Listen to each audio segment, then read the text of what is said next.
welcome to episode 53. Oh my god. 55. 55. 55. Oh, sorry, I screwed that one up. 55 Oh. to Tran Talk. Huh? Yep. Tran talk. Tran talk. It's Tran Talk. Oh I thought you wow. said I thought you said trend talk, and I was like, hang on a second, what are I we thought you doing said here? train You know, talk. as of this recording, someone in Libya got busted in Tren, but that's another conversation. Really? A powerlifter? Yeah, Oh, IPF. Tell the story. I haven't heard Wait, this one. who? His name is John Tran? Google it. John Tran. John Tran. John Tran. Yeah, tell the story. I'll Google the name. The story is apparently this guy's been competing for quite a long time. Number of years escapes me at this moment, probably like 4 or 5 years at the world level. I didn't know who this guy was. He is Libyan, and What? He's what? Libyan. Libyan. Abdullah Muhammad, is that him? Yep, that's it. Abdullah. That's the guy. Such a- And I believe the testing was done in Lithuania, and the ban was announced late August Yeah. this year. Mm. And the funny thing is, if you don't know who this guy looks like and you Google him, this guy is yoked. His traps are like touching his ears. He can't low bar squat because his arms are too jacked and his traps are too big. So he basically just props the bar on top of his traps and like high bar squats. Yeah, right. I think the video What weight I watched, class? 105, I think. Interesting. 105. But you see this guy and it's like, whoa, how did he not pinged earlier? Okay. I suppose the interesting for me was a lot of people complaining that IPF don't test, and certainly the testing numbers could be better. There's financial constraints and logistical constraints and jurisdiction constraints, but I mean, you're damned if you do, damned if you don't. This guy got busted, albeit a bit late, but he still got busted. Yeah. So yeah, Drug testing works drug test. Yeah. for him. There's always going to be testing, and there's always going to be cheaters. You're always chasing your tail. So at least So his last comp, he almost bombed on bench and on deadlifts. And the comp before that, he bombed on. Wait, no, he didn't bomb, but he didn't do deadlifts for some reason. let's say attempt selection is not his strong point. Yeah, wow. So he The came gear didn't third. help his brain. He came third at Worlds. In Mal- 105s? In Malta. You've seen his photo? Oh, what a fucking dickhead. Anyway, Trend talk. Trend Talk. The subject for today, as Alex has highlighted, was who has influenced you as a coach? What mentors have you had? I reckon the best place to start here is like, where did you first hear about powerlifting, and then who kind of like guided you Mm. to eventually competing and then eventually coaching? Yeah. I'll start with you, John, because you probably have. I think Man, we covered some of this before in It's previous It's going to be a episodes, though. 2-hour long podcast of just John talking about his history. John's Talking got about the myself. John's got the Should- craziest coaching roster. It's like collecting infinity stones of all the coaches that he's had. So Yeah, like, look, yeah, look so where I've ended up. tell me where it all started, and like who was the sort of like first big influence on you? Into like training and coaching. I guess more in the powerlifting space. How did you Powerlifting. get into powerlifting? Oh, you need to go back to episode whatever it is. Go back 15. I'll summarize it very quickly. I 50 was years ago. personal training, and I was getting bored of training the curls for the girls, except there were no girls coming, and I needed a sport. That's what I decided. And actually, at the time, I did look at weightlifting, but participating in weightlifting required you to join a club. You can, of course, go to a casual place to do weightlifting. CrossFit was just starting back then. It weren't as many CrossFit gyms as there are now. So I looked at Burwood Weightlifting Club actually, but the class times were during like peak personal training, busy times. So that wasn't going to work. I actually got to the extent of calling, and so I might come to a trial class, and Doc would say, "Yeah, come." No, I didn't end up going. And then, funnily enough, one of my colleagues said he was going to support a friend at a powerlifting comp, and that was at North Sydney PCYC. Oh, really? Yeah, that basically where Yeah, David Chong was. I used to train there. I think David Chong was running the comp. Mm. I turned up there and saw this massive equipment with a chain around it, and heaps of people just cheering. And I went and massive watched. equipment with chain around it. Yeah, all the powerlifting equipment was all chained up. on one side. Oh, right, like locked up. You mean? Yeah, locked up. Yeah. And watched sat in the crowd and watched and trying to piece together like What the fuck's what is going on. That Was your sort of thing. mate doing equipped? He was helping another guy he was doing helping equipped. Mm. And I saw Scott Hill actually. Oh yeah. Scott Hill was there competing. Daniel Anderson. Yeah, a few I think Prani and a few other masters that are around now. They were remember- competing. remember her, All equipped. There was no. I didn't see a raw lifter there. Yep. Didn't really notice it, to be honest, but it looked great because I also had a sneak peek of the warm up room, and I saw people who were competing against each other, cheering each other on, Yeah. and helping each other warm up. I'm Mm. like, this is pretty cool. Yeah, you It's don't pretty get that friendly. in a lot of other sports. No. Yeah. So, past all of that, went down the whole west side um journey to look at stuff and try to train that way, and then in amongst all the gibberish that Louis Simmons mentions, he talks about like secret Soviet methods. So started looking into that and lots of Googling essentially, and then found the templates of Boroshenko. Mm, so I did a few of those programs, got told by heaps of people going, oh, you got to be on the gear to do that sort of training volume. And you were on the gear. I wish. But funnily enough, John wants a refund from his if steroid you look dealer. back, if you look back at those programs and the amount of training volume that you do on that in like the current day and age, I think we mentioned this before, it's actually not that much. Yeah, it's actually quite similar.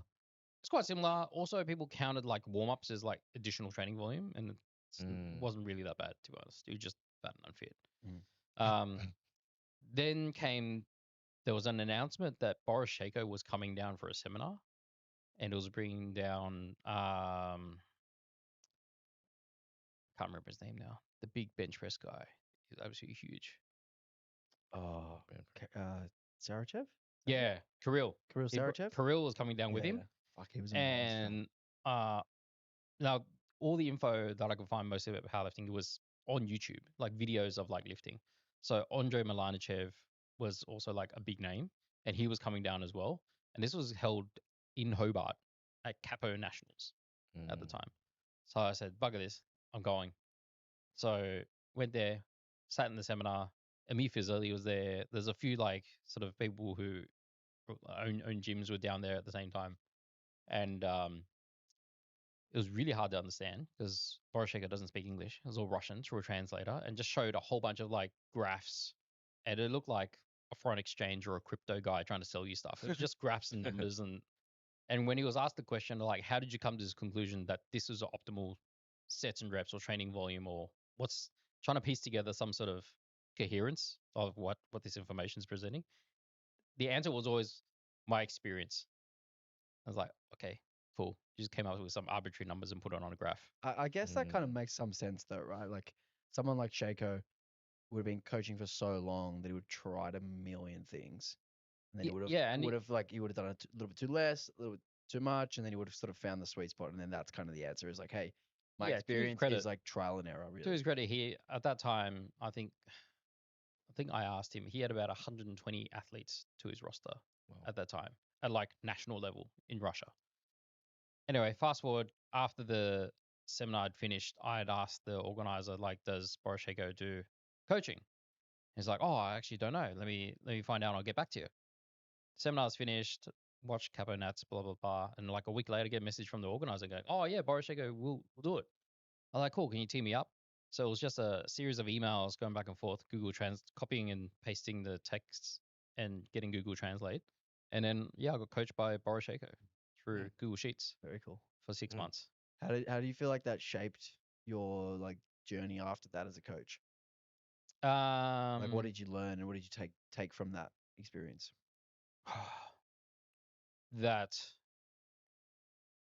Well, a lot of the like context around his templates that people would provide, like, and I could actually explain because I actually went through it from the guy who made it. Yeah.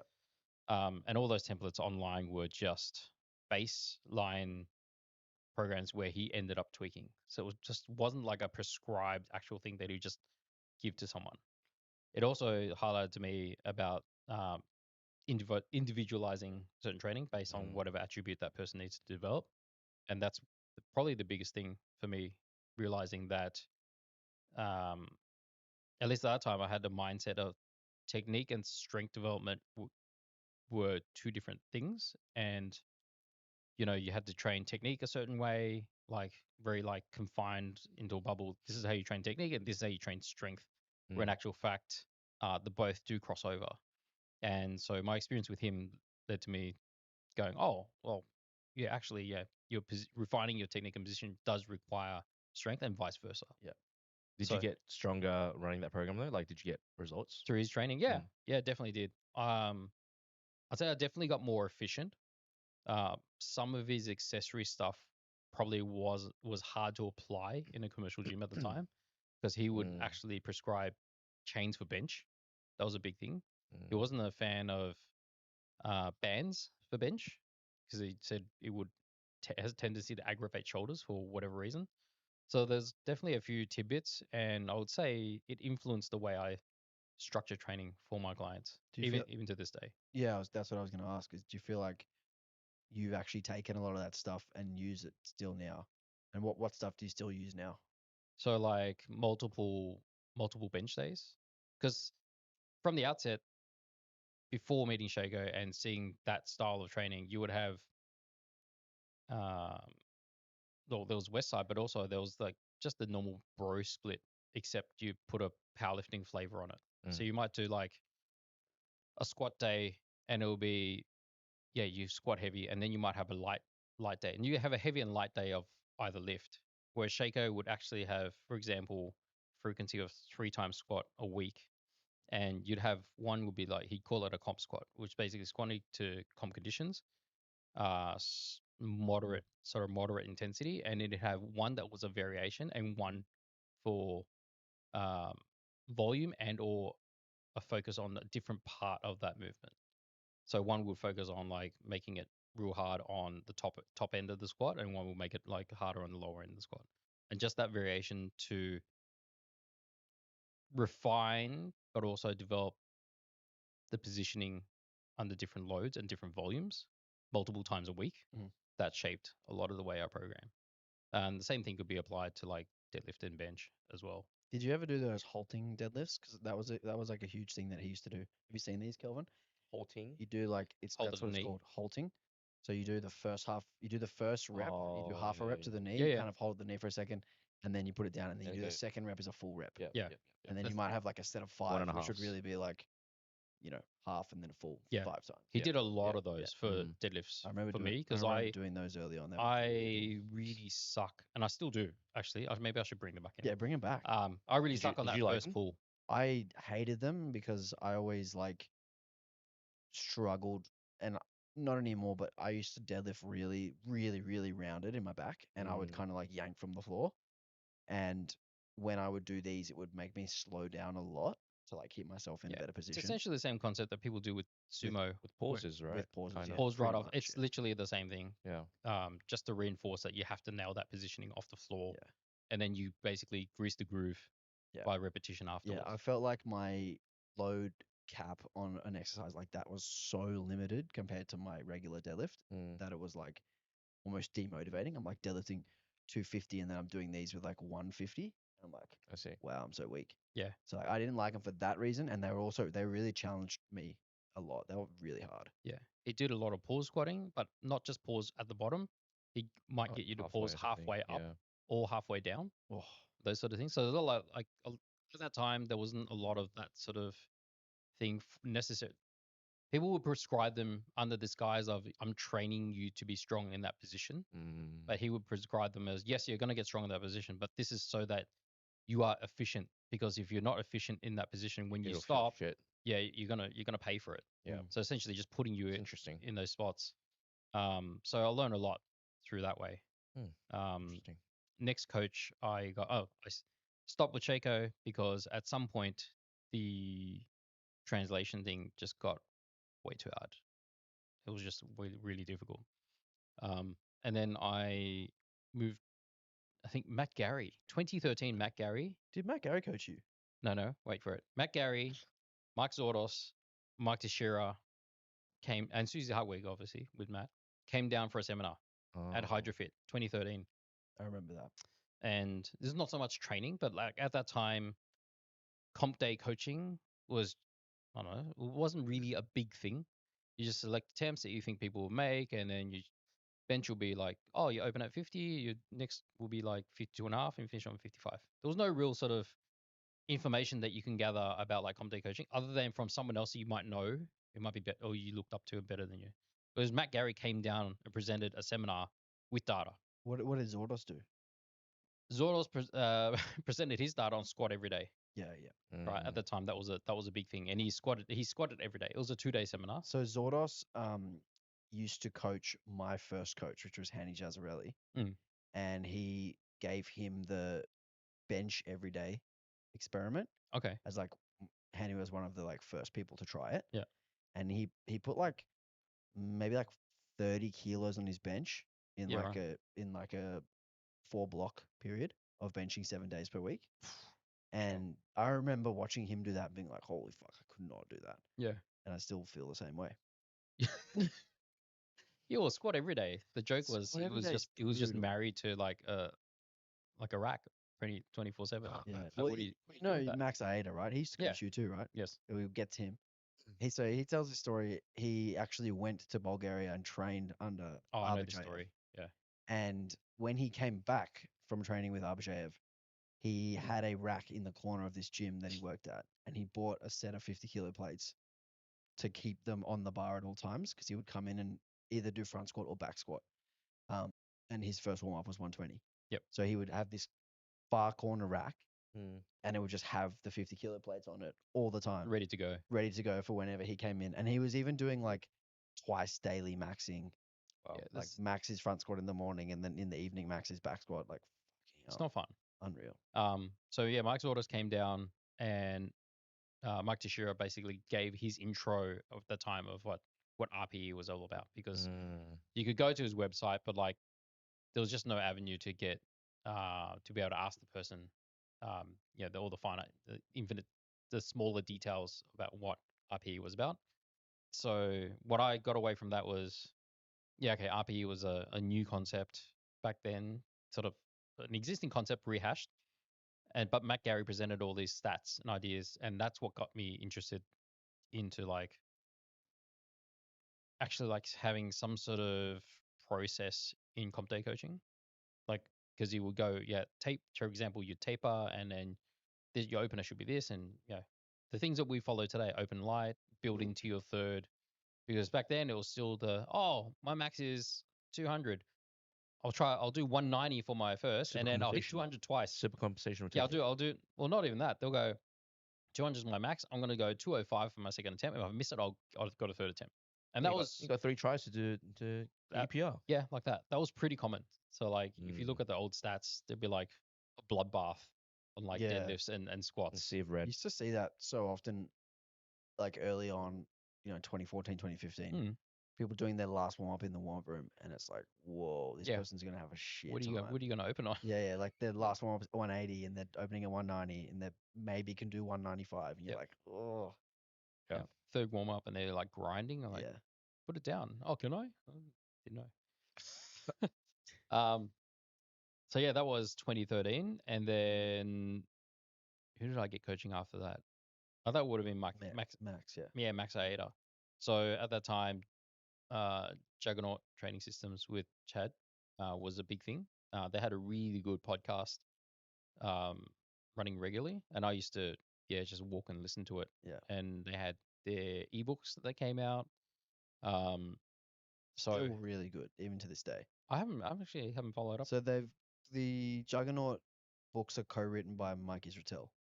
Oh, okay, yes, they did that. Principles of Strength Training. Yes, I think it's from like 2012 or 2013. I got it on the computer. Yeah, and there's a video series as well, Kelvin, where they go through each of the training principles in like a 10-minute video. Yeah, which is really great. And some of their podcasts are really good. They touch on trans athletes and all those things. Back in when people were heavily opinionated, and they basically just present the facts and go, hey, we don't have the answers, but this is the this is the status. Yeah, one of the things I really like about Chad, like you just said, is like he wasn't afraid to give his opinion, Mm. And like I remember him even he went after the IPF a few times about like refereeing inconsistencies and like He got booted juries and from like a warm up room at IPF yeah. Worlds because he had boat shoes on. And his argument was like because in the rule book it says you must wear athletic shoes, and he was wearing boat shoes, and he was like, well, sailing is in the Olympics. These are sailing shoes. That is an athletic sport according to the Olympics, unlike powerlifting, Yeah, which It's is more not in the valid. It's Olympics. a more valid sport, actually. He was great. Which I found so funny. That was hilarious. So yeah, I got coached by Max Ada. And I think that I got the most amount of gains during that period, probably from a bunch of other external factors as well. Um, but yeah, training with him was interesting. I was able to converse with him and pick his brain about his experience with Abadjiev and stuff like Yeah. that. So all in all, that was a pretty fun experience. And actually talk to him in English. And actually talk to him in Unlike Not English. by Google Translate. That helps. He did sort of like work with me on the stuff I did with Boroshenko as well. So that was fun. Yeah, did a comp under that, got injured. Just like Max Ada. Just like Max Aida, I got injured. Not because of his training though. Kelvin's like, who are these people? I'm too young. I don't know any of these people. So Max Aida is great. He's a good Yeah, weightlifter. He he's does. awesome. I think he just does weightlifting now. He's awesome. Yeah. This Um, was also the time of like John Bros and Pat Mendez. John Bros, yeah. Yeah, John Bros. I still have a T-shirt. So yeah, what have you been able to take away from your time with Max Ada to now? Like which stuff that you learned from him do you still use? Good question. Actually, it was more not so much in terms of like training methodology or like frequency. It was more communication because he communicated well. It was all through an email, but it wasn't just a case of like how was your training this week. We would have like a bit more detailed discussion, and it just really highlighted to me that he actually, not to poo poo on my previous coaches, but he actually gave a shit. Well, your previous coach could Mm. only speak Russian. So. Well, I couldn't speak English, Yeah. so that was a bit tricky. But Yeah, I think they probably also would have highlighted the idea that like learning about those things that happen outside of the gym.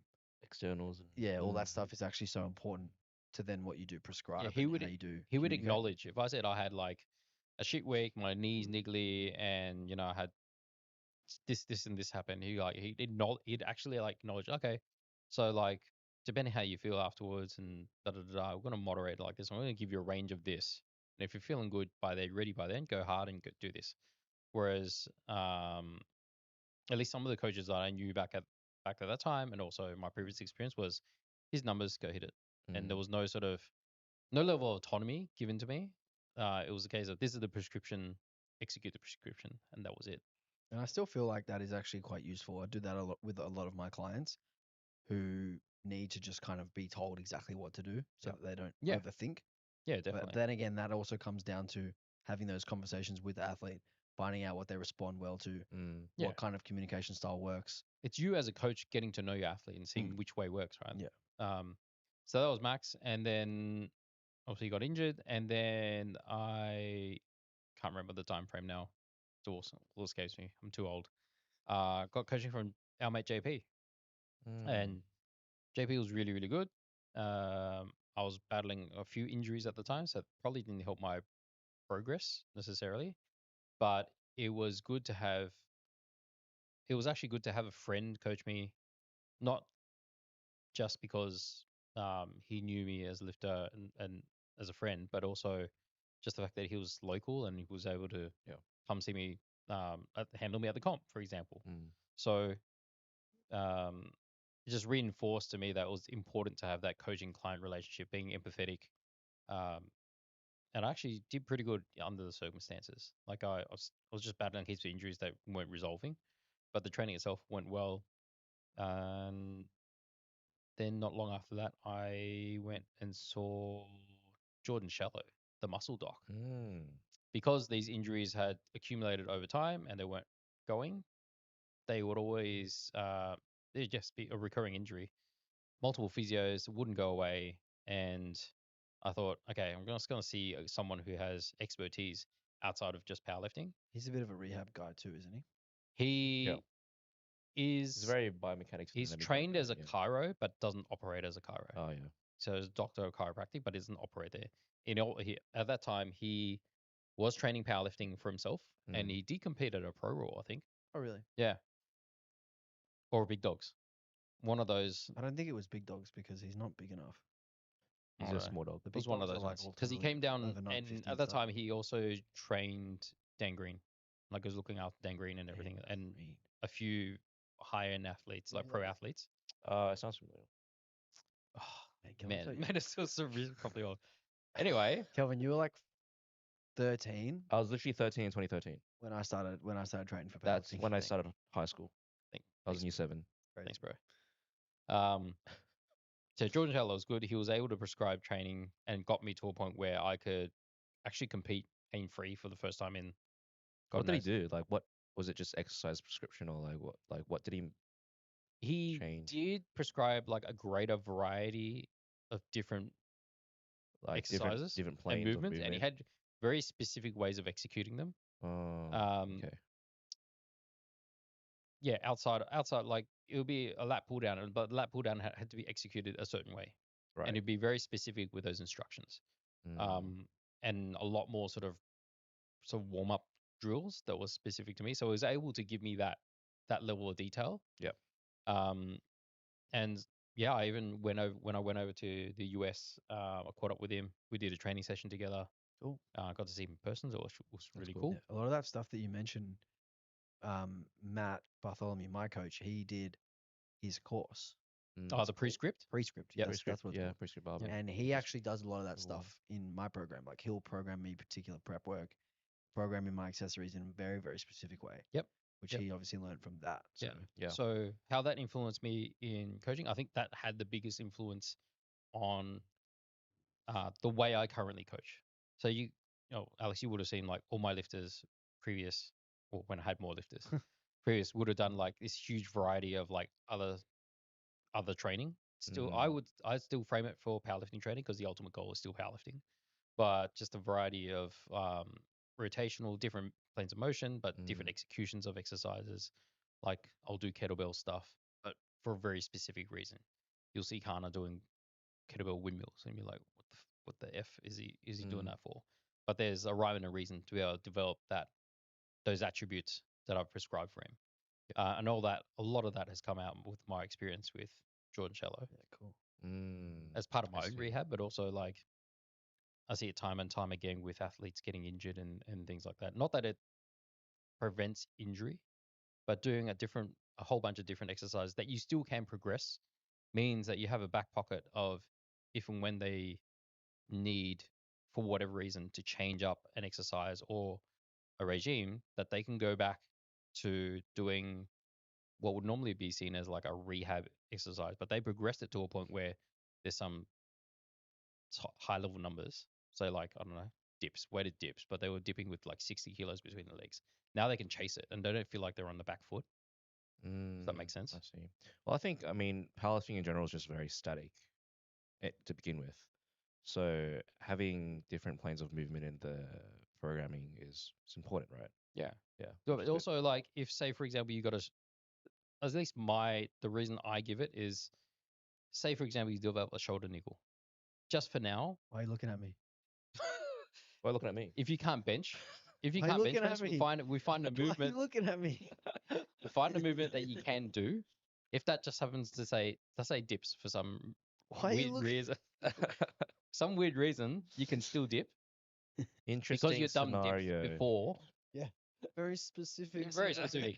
Anyway, but don't both of you have? Anyway, because you had previously progressed your dip to what you perceive to be appreciable numbers, you going back to that temporarily doesn't necessarily feel like, oh, I'm Hasby and I'm doing some crap exercise. Doesn't feel too far removed from powerlifting. Exactly, because you're doing something that you can progress and you've just gotten strong and has potentially contributed to the strength outcomes in powerlifting. You did it before you then, like in Kana's instance, squatted 300 kilos. Yep. So 100%. now if that's off the table, then you can go back to doing this thing that helped you squat 300 kilos anyway. Yeah. I also think and this happens quite often, and I'm probably the worst example of this, when I will like start with a new coach or whatever, I'll say to them, can't do this, can't do this, can't do this, because my body just can't handle like front squats. Front squats, fucking dips is probably the worst one.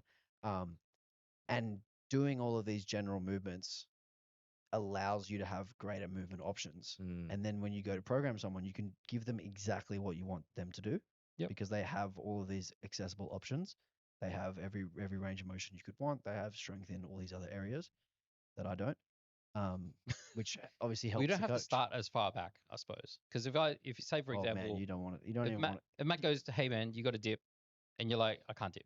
No, So I literally can't dip. you literally can't dip. So like your starting point is way further. Whereas if I say, for example, say to Kana, hey man, we can't bench right now because your shoulder's bung, knock on wood. But he's progressed dips fairly hard before. He just go back there and he knows he can push it hard. And for him, it still feels like he's progressing. It's still hard training. Whereas if you hadn't gone there, there's the coordination part of doing something completely foreign, and then they might not be able to load it because they're just not efficient at that movement anymore. I think it's interesting because I I think over the past few years, recently as I've developed as a coach, some of the programming has gone very like hyper specific to powerlifting, like to the squat, bench, and deadlift. Hmm. And I think that it's what I've found for myself is having that balance between obviously having some specific accessories to help build and complement what you're doing in powerlifting, but it's also really important to have things which are beyond just like the squat, bench, and deadlift and get the body moving, which is one of the reasons why I like, I think we would all say like going for a walk is great because it just gets you moving in a different sort of plane of movement. Um, yeah, I think sometimes we can go into too deep of a rabbit hole and get too hyper specific I mean, when it's it a comes time and a to place. yeah, The context of what we're coaching for is Mm. powerlifting. So at some point, that specificity is required Yeah. because you're partaking in a sport. Mm. I suppose where my experience with Jordan Shallow changed the way I coach was, for example, post comp or when someone new has come to me, my assessment with them isn't just squat, bench press, and deadlifts. I give them like, and I've told you, Alex, like I'll give them a training block of, and I'll mold this based on the person, what I think if they're gonna stick to it or not. But it would be a wide variety of movements that they may not have done, or may never will because they just want to do squat, bench press, and deadlift. And part of them sort of completing that first training block gives me an idea of how open this person is to doing something they may seem as obscure or completely unrelated, and Mm. how hard they're willing to push that, and also their ability to acquire that new skill. Because once I have that information, that also gives me an idea of, okay, if I need to tweak their squat, bench press, and deadlift, how open are they? How easy are they going to acquire that skill?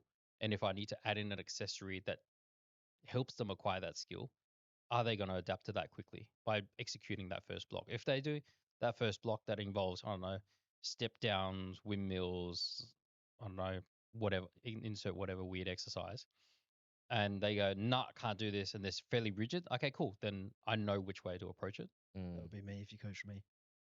We've talked about this many times.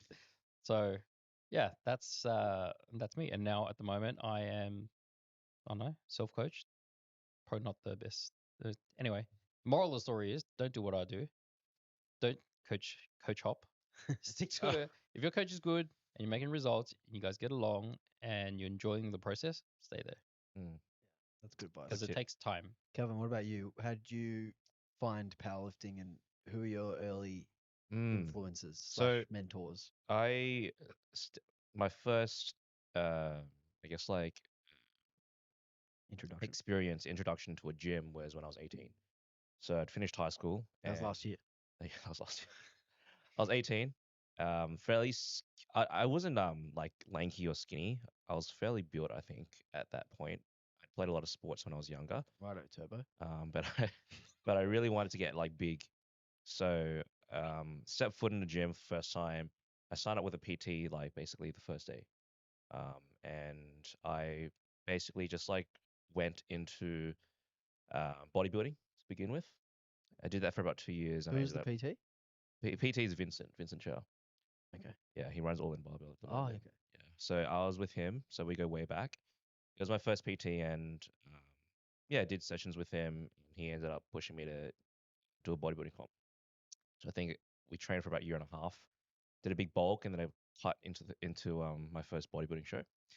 And then afterwards, I was kind of like, uh, yeah, I don't really want to do this again. So Don't you really went want to. hard out pretty much Yeah, when you joined the gym. I went like full into it really quickly. Yeah, wow. You picked the hardest endeavor. Yeah, pretty much. Straight off the bat. That's Yeah. why powerlifting's so easy now. Yeah, well, I pretty much went like yeah, You unironically went all all in in. barbell. Unironically all in with my training and with nutrition. Um, Signed up for my first bodybuilding comp. I placed second in the novice division, which was really cool. But then afterwards, I was like, man, I'm fucking tired. Like, I Mm. did not enjoy that. I did enjoy the process, but at the same time, it was very, very challenging. And at that time, Tony Mai was also at the gym that I was training at, and he was powerlifting. No way he did bodybuilding. He did not do bodybuilding. Tony Mai did not do bodybuilding. He was doing powerlifting, and he was being coached by one of Beth's and Zach's friends called Shahan. I don't know if you guys know him, No, I Shahan don't. Bouyan. I don't. So Shahan was coaching a couple of guys, and they were operating out of Black Flag Barbell, in the hills. I remember that place. Yeah. God, Um, God rest the face. Rest in peace.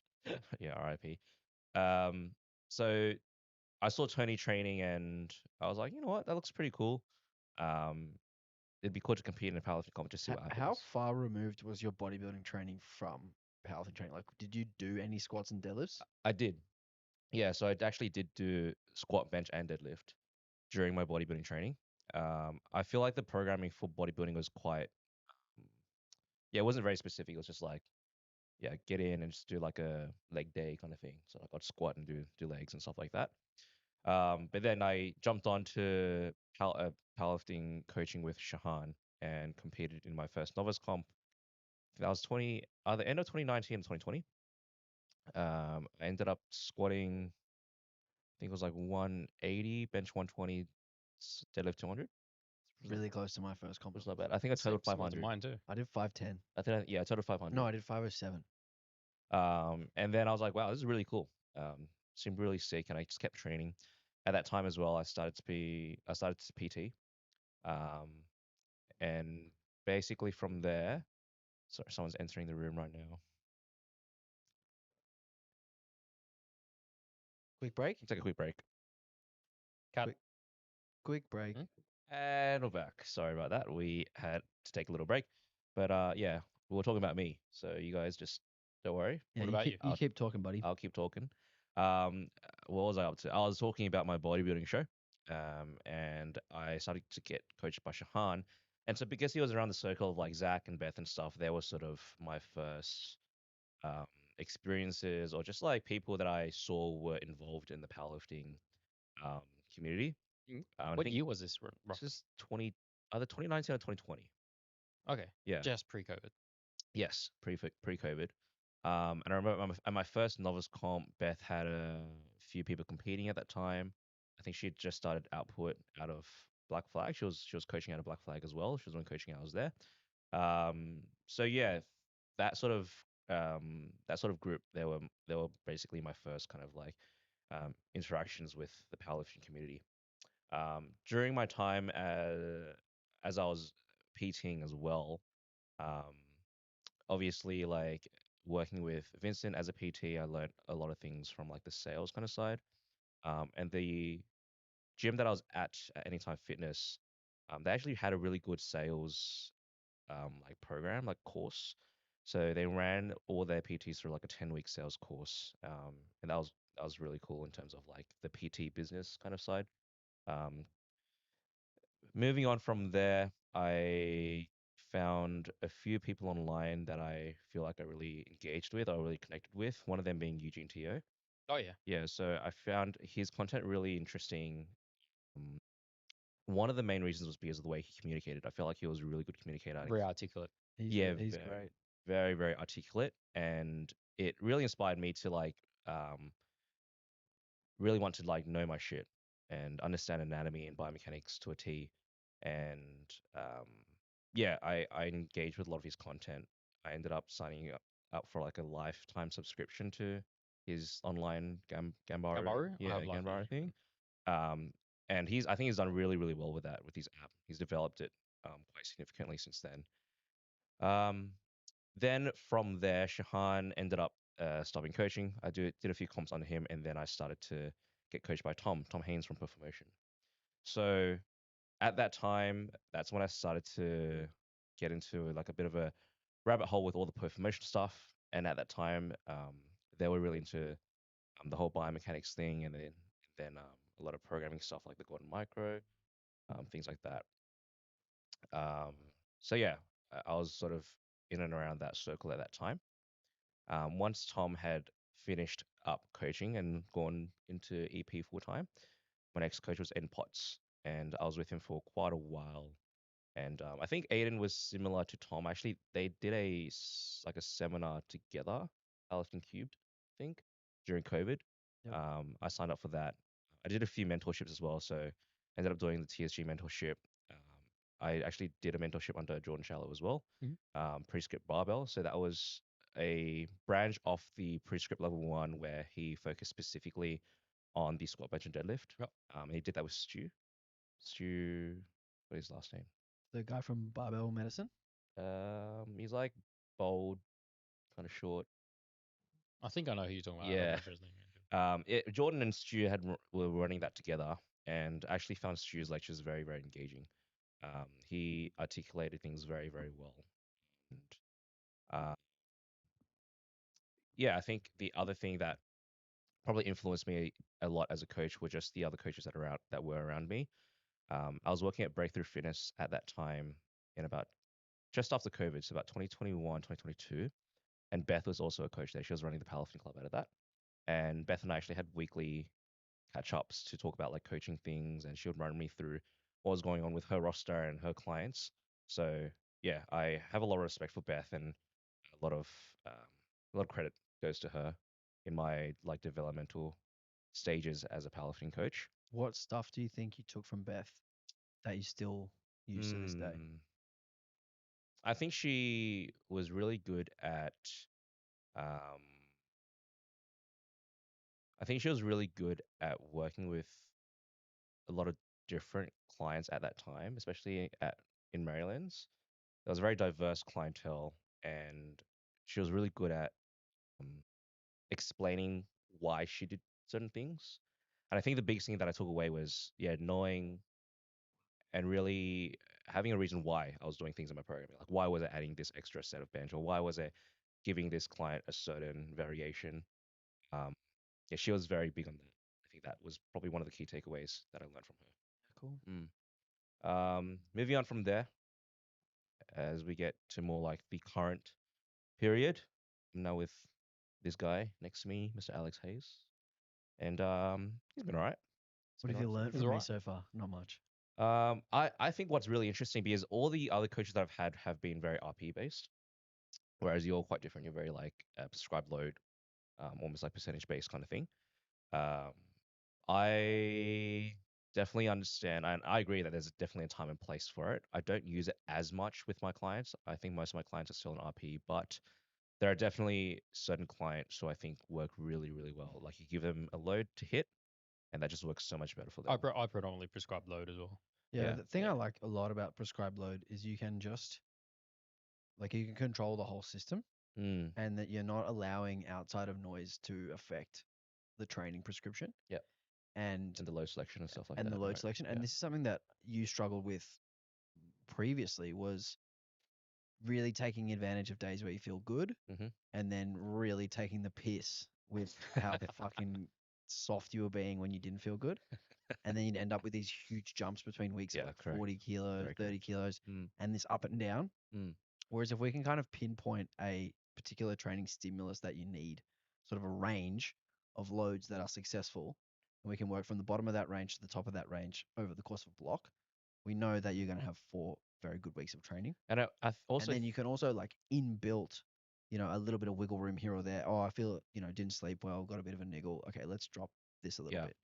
I also think that's the value of having prescribed loads where like you're given a target to hit, and even if you don't, I think the it needs to be clear that even if you don't feel like that's there on that particular day, there is a bit of flexibility in that program. Yeah, it's not a hard line, is it? Yeah, I think the sometimes the issue that I run into if I do give prescribed loads is that people feel like they have to hit those loads, and then they're like, oh, I just couldn't do it, and it ends up Yeah. impacting them I feel quite like negatively. one of the really, really important parts about when you prescribe load is the idea that like we don't want our SPD work to be RPE 10. And it has to be realistic. We don't even really want our SPD work to be RPE 8 a lot of the time, or even 7 a lot of the time. Like we want it to be below that. We want it to be high quality, good amount of reps, able to get in consistent sets after sets after sets, which generally means that the RPE of the sets is going to be lower.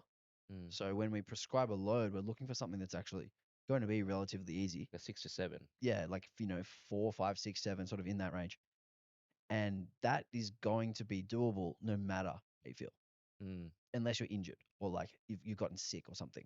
Yeah. Those loads that you're being prescribed are going to be achievable, pretty much no matter what.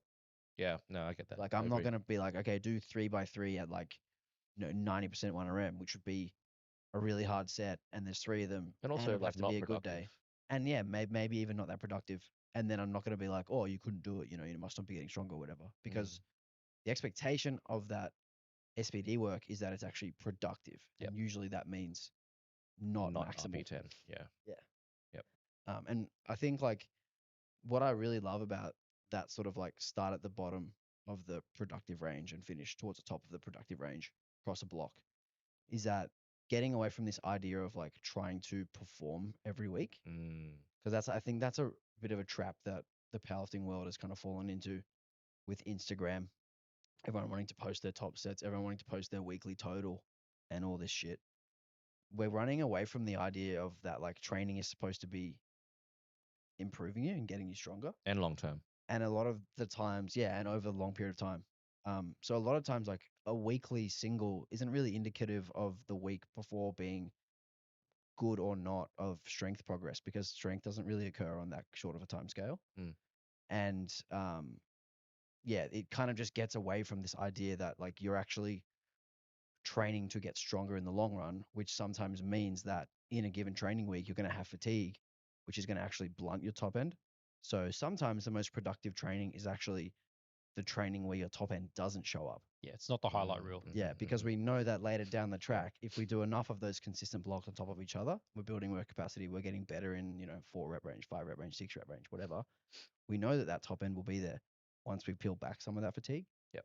And yeah, I think that's something that a lot of coaches these days get way too caught up in trying to make days show up, make the primary day show up by like essentially scaling back on workload that's done earlier in the week, which is essentially doing less training, which is not what we want to do. We Yeah, want it's to do less more development, training. more expression, right? And it's also like you said, um, I certainly feel like social media presents a very skewed perception. I mean, some of us are aware about this, but like it's like literally presented as a highlight reel. Like the training should look like this, when Mm. actually, in fact, you're just adding another brick to the wall.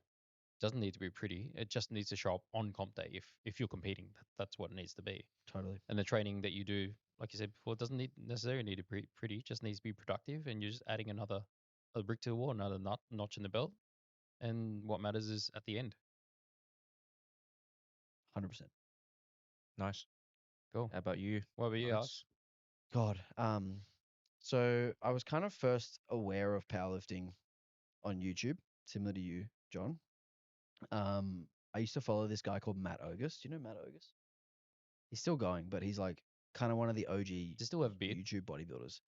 I don't know if he had a beard. Yeah, I He feel was like he had a a beard once. baby-faced Asian kid. Anyway, No. he Oh yeah. he was competing in bodybuilding at the time, and he was part of the whole like if it fits your macros, and like push pull legs was like a really famous split back then. And I like really vibe with his content. He was jacked, he was strong, and he did like a lot of heavy lifts. And I liked the fact that like he was aesthetic. He was like, doing these scientific things with his training, doing this scientific stuff with his nutrition. But he was also really strong. And then he was coached by Eric Helms. So he would have Eric Helms on his channel every now and again, Mm. and Eric Helms would do a Q&A, and I like loved Eric Helms. So then I found the 3DMJ, and then I found, all those guys, and then Eric Helms released his like pyramids of, strength training and nutrition, which if you haven't Should read checked that out, book. Have you I read it? haven't read the book, but I've watched the video series Mm. like a dozen times. I've got the PDF. Yeah.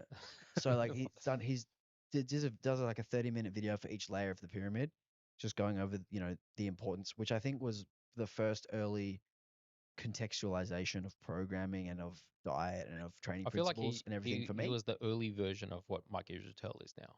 Yeah, Like he was able to break those but scientific more so concepts like for into. the nerds. It was. Yeah, It was a little bit more nerdy. yeah. And you can still those videos are still available. They're like 144p. Yeah. They're like so shit, but like yeah, so much good information in it. So I think that was like the first for me introduction to like how do we actually put together a program? If we're trying to get this quality, what do we need to do to get this quality? What's the amount of sets we need? How many reps do we need? What kind of exercises suit this rep range? Blah blah blah, and just like piecing together all these training principles. And then from there, as you mentioned, was Chad Wesley Smith and all the Juggernaut guys. This was a couple of years later. I think I'd already started competing in powerlifting at this point. Mm. Um, so from Eric Helms, he then had another guy on his channel, Bryce Lewis, who do you know Bryce Lewis, Kelvin? Nope. So he was a 105 world champ, I think in 2019, or maybe it was 2018. 2019. Yeah, one of those years. Um, and he was like a really, really well spoken guy who was like, he wore his heart on his sleeve and he was just like a really nice, compassionate, lovely guy.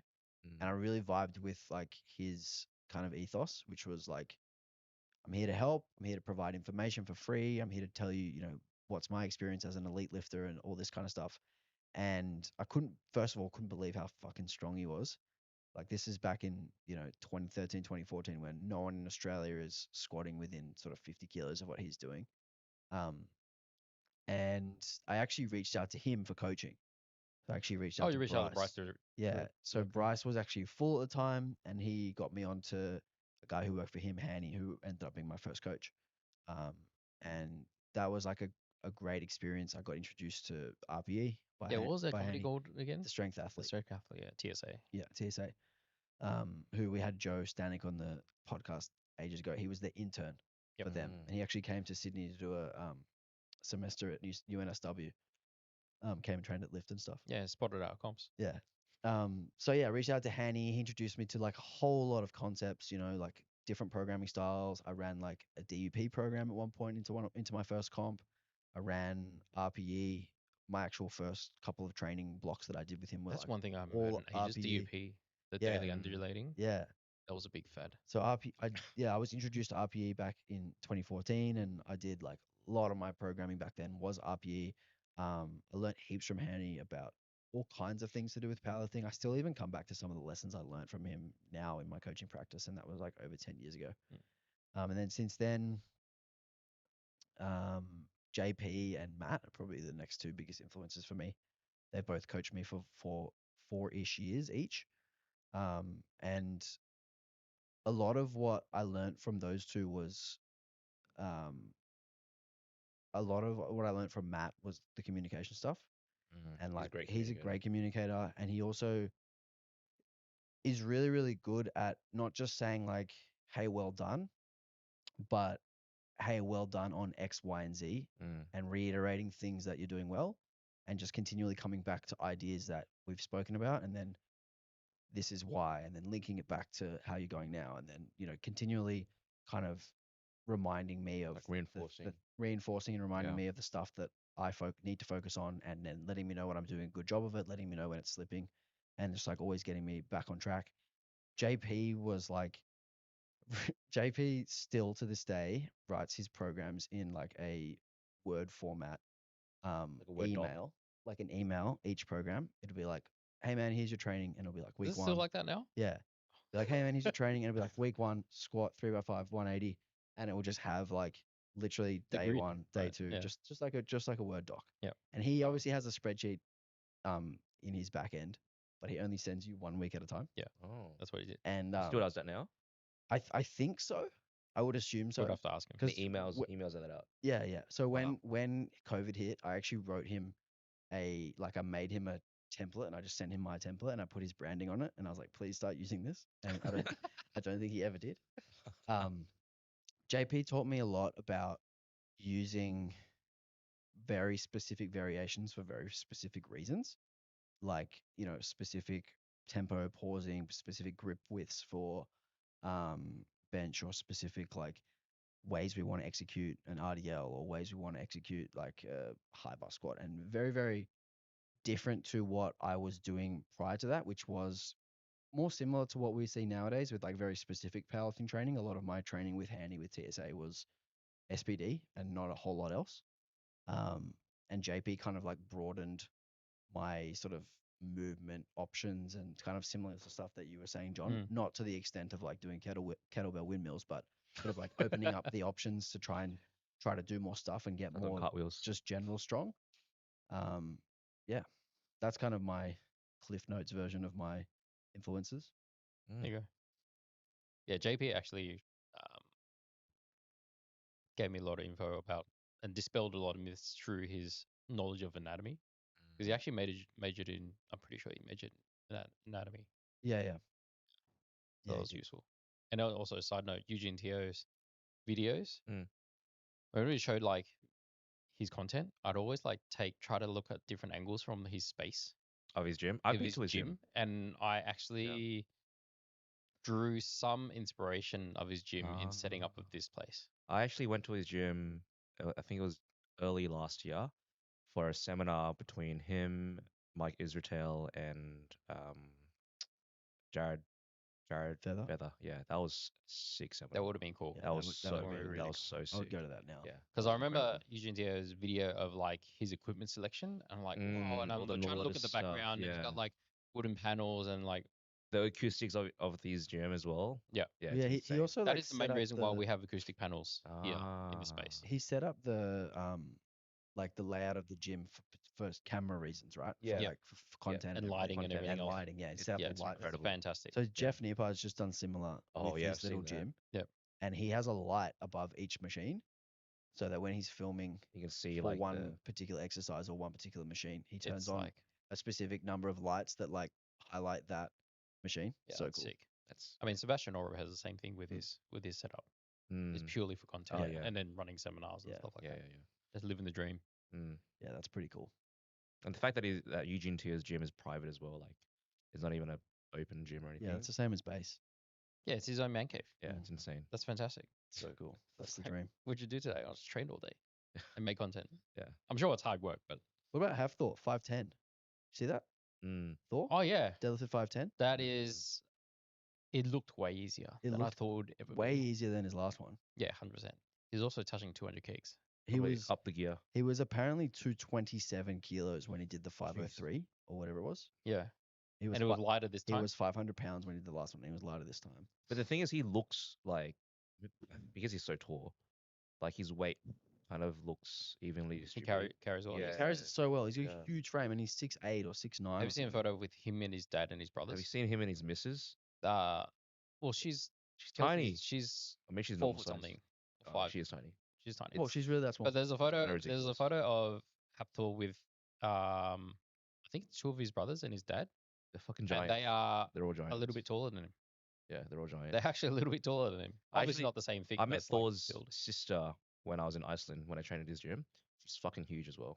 Yeah, Like, Of course she is. She's gigantic. I felt it like would be pretty fucking funny if she was puny like 5'2". midget. Yeah. That would be Alright. mismatch. I think we can wrap it up there. Good Good episode, team. All right. Good See you chat. in the Talk next to you guys one. next week. Goodbye. Ciao.